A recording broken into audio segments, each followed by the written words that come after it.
മിശിഹായിൽ സ്നേഹം നിറഞ്ഞവരെ, കനൽ കടന്ന കനൽ വഴികൾ നമ്മുടെ പഠന പരമ്പര തുടരുകയാണ്. വർത്തമാന പുസ്തകത്തിനെ കുറിച്ചുള്ളൊരു ചരിത്ര വിചാരവും അതിൻ്റെ പാഠവും പൊരുളുമാണ് നമ്മൾ ഈ ക്ലാസ്സുകളിലൂടെ മനസ്സിലാക്കുക. ഇന്ന് നമ്മൾ 8-ാം പാദത്തിലേക്ക് പ്രവേശിക്കുകയാണ്. പേജ് നമ്പർ 86 മുതൽ 89 വരെയുള്ള പേജുകളിലാണ് ഈ പാദം കടക്കുക. ഒരു നിമിഷം നമുക്ക് പ്രാർത്ഥനാപൂർവം ആയിരിക്കാം. ഈശോയെ, പരിശുദ്ധാത്മാവിനെ ഞങ്ങളിൽ അയക്കണമേ. ഞങ്ങളുടെ പരിശുദ്ധാത്മാവിൻ്റെ ദാനങ്ങളും ഭരങ്ങളും വരങ്ങളും നമ്മൾ സമൃദ്ധമായി നിറയ്ക്കണമേ. അങ്ങനെ തോമാശ്ലീഹായിലൂടെ ഞങ്ങൾക്ക് ഭരമേൽപ്പിച്ചു കിട്ടിയ ഞങ്ങളുടെ സഭയെ കൂടുതൽ മനസ്സിലാക്കുവാനും ആ ശ്ലൈഹിക പാരമ്പര്യം ഭംഗുരം കാത്തു സൂക്ഷിക്കുവാനും ഞങ്ങൾക്ക് ശക്തി ലഭിക്കുന്നതിന് കാരണമായി തീരട്ടെ. ഈശോയെ, ഞങ്ങളുടെ പരിശുദ്ധാത്മാവിൻ്റെ ആവാസത്താൽ ഞങ്ങളുടെ മനസ്സിനെ നിറയ്ക്കുകയും ആത്മാവിനെ ശക്തിപ്പെടുത്തുകയും ചെയ്യണമേ. അങ്ങനെ അറിവിൻ്റെ വെളിച്ചം ഞങ്ങളെ നിറച്ചുകൊണ്ട് ഞങ്ങളിന്ന് പഠിക്കാൻ പോകുന്ന പാഠഭാഗം, വർത്തമാന പുസ്തകത്തിലെ പാഠഭാഗങ്ങൾ കൂടുതൽ ആഴത്തിൽ മനസ്സിലാക്കുവാനും അങ്ങനെ കൂടുതൽ തീക്ഷ്ണതയോടെ സഭയെ സ്നേഹിക്കുവാനും പൂർവികരിലൂടെ കൈമാറ്റം ചെയ്ത് ലഭിച്ച സഭയുടെ പൈതൃകം നഷ്ടപ്പെട്ടു പോകാതെ കാത്തു സൂക്ഷിക്കുവാനും ഏതെല്ലാം മേഖലകളിൽ അതെല്ലാം കുറവുകൾ സംഭവിച്ചിട്ടുണ്ടോ അതെല്ലാം തിരികെ കൊണ്ടുവരുവാനുമുള്ള കൃപയും അനുഗ്രഹവും സമൃദ്ധമായി നൽകണമേ. പ്രിയ സഹോദരങ്ങളെ, ഇന്ന് നമ്മുടെ 8-ാം പാദമാണ് നമ്മളിന്ന് പഠിക്കുക, 9-ാമത്തെ ക്ലാസ്സും. നമുക്ക് പാഠഭാഗത്തേക്ക് കടക്കാം. എല്ലാ ക്ലാസ്സിലും ആരംഭത്തിൽ പറയുന്ന കാര്യം വീണ്ടും ഞാൻ ഒരിക്കൽ കൂടി ആവർത്തിക്കുകയാണ്. വർത്തമാന പുസ്തകം ഇതിൻ്റെ കൂടെ വായിച്ചു പോകണം എന്ന കാര്യം. പാറയമാക്കൽ തോമാ കത്തനാർ രചിച്ച വർത്തമാന പുസ്തകത്തിലെ 8-ാം പാദത്തെ ആസ്പദമാക്കി ഫ്രാൻസിസ്കോ സാലസ് മെത്രാൻ്റെ വരവും തുടർന്നുള്ള സംഭവങ്ങളുമാണ് ഇന്ന് നാം വ്യക്തമാക്കുന്നത്. സാലസ് മെത്രാൻ്റെ വരവും വരാപ്പുഴയിലെ അന്തചിത്രവും ഈ ഭാഗത്തെ പ്രധാനമായും 5 ആശയങ്ങളായിട്ടാണ് നമ്മൾ പ്രധാനമായിട്ടും തിരിച്ചിരിക്കുക. 1. സാലസ് മെത്രാൻ്റെ നിയമനവും പശ്ചാത്തലവും.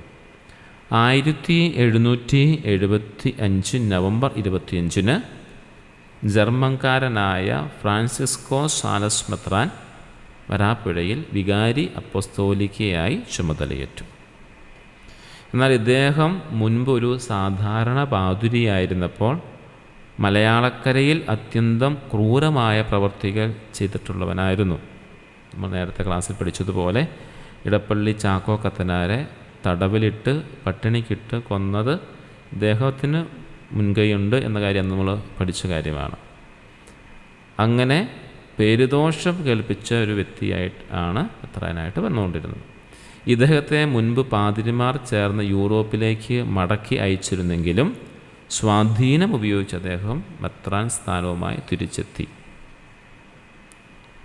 2-ാമത്തെ കാര്യം, പാതിരിമാരുടെ എതിർപ്പും വംശീയ വിവേചനവും.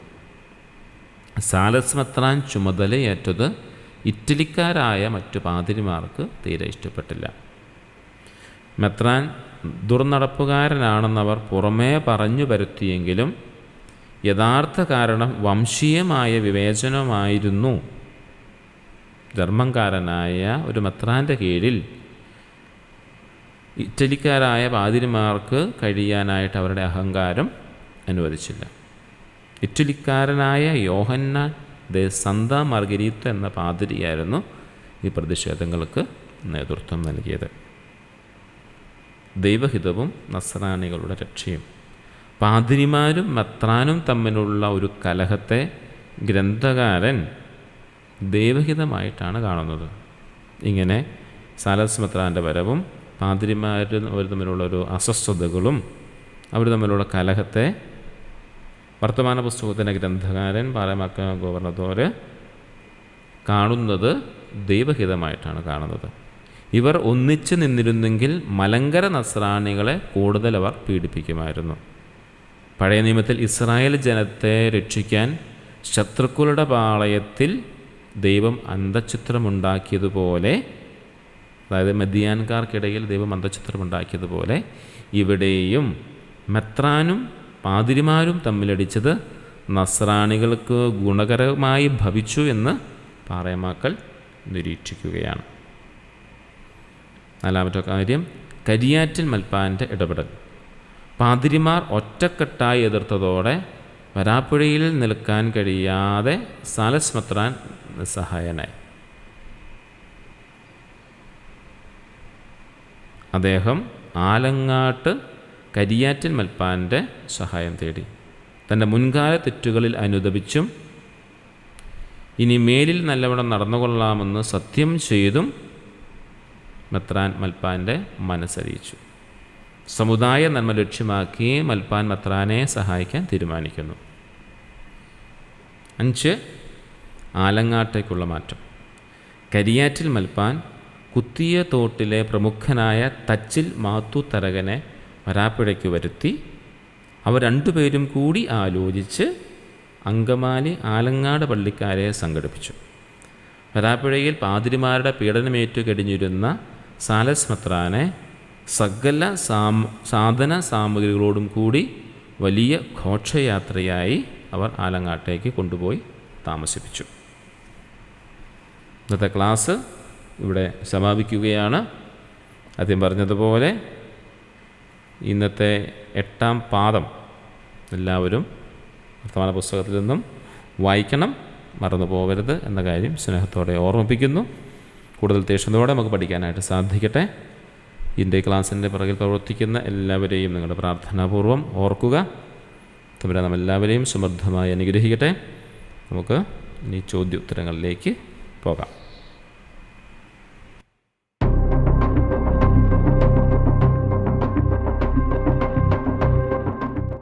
1775 വികാരി അപ്പസ്തോലിക്കയായി വരാപ്പുഴയിൽ എത്തിയ ജർമ്മൻകാരനായ മെത്രാൻ ആര്? ഫ്രാൻസിസ്കോസ് സാലസ് മെത്രാൻ.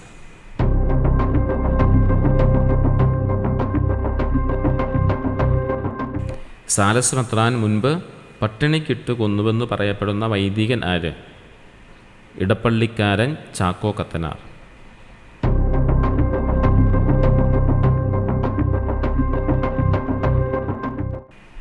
സാലസ് മെത്രാനെതിരെ പാതിരിമാരെ സംഘടിപ്പിക്കാൻ നേതൃത്വം നൽകിയത് ആരായിരുന്നു? യോഹന്നാൻ ദെ സന്ത മാർഗരീത്ത എന്ന പാതിരി.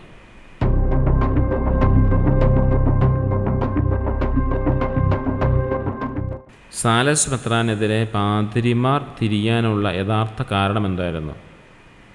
വംശീയ വിവേചനം.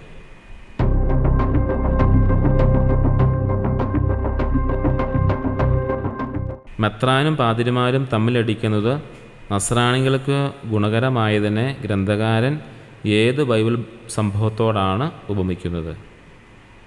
ഗദയോൻ്റെ നേതൃത്വത്തിൽ ഇസ്രായേൽ സേന വന്നപ്പോൾ മെദിയാൻകാരുടെ പാളയത്തിലുണ്ടായ അന്തഃഛിദ്രത്തോട്.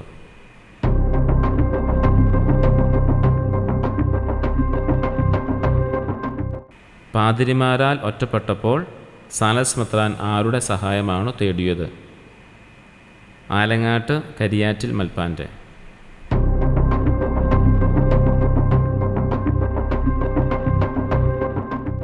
കരിയാറ്റിൽ മൽപ്പാൻ സഹായത്തിനായി വരാപ്പുഴയിലേക്ക് വരുത്തിയ പ്രമുഖനായ വ്യക്തി ആര്?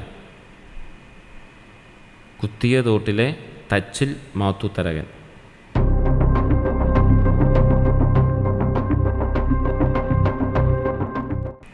മെത്രാനെ വരാപ്പുഴയിൽ നിന്നും മാറ്റാൻ കരിയാറ്റിൽ മൽപ്പാൻ പ്രധാനമായും ആശ്രയിച്ച പള്ളിക്കാർ ആരൊക്കെയാണ്? അങ്കമാലി പള്ളിക്കാരും ആലങ്ങാട്ടു പള്ളിക്കാരും.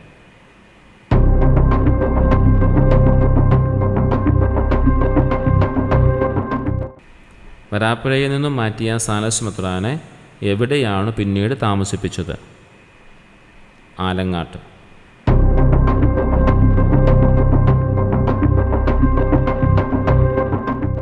സാലസ് മെത്രാൻ കരിയാറ്റിൻ മൽപ്പാന മുൻപാകെ ചെയ്ത ശപഥം എന്തായിരുന്നു? മുൻപ് ചെയ്ത തെറ്റുകൾ ആവർത്തിക്കില്ലെന്നും മേലിൽ നല്ലവണ്ണം നടന്നുകൊള്ളാമെന്നും.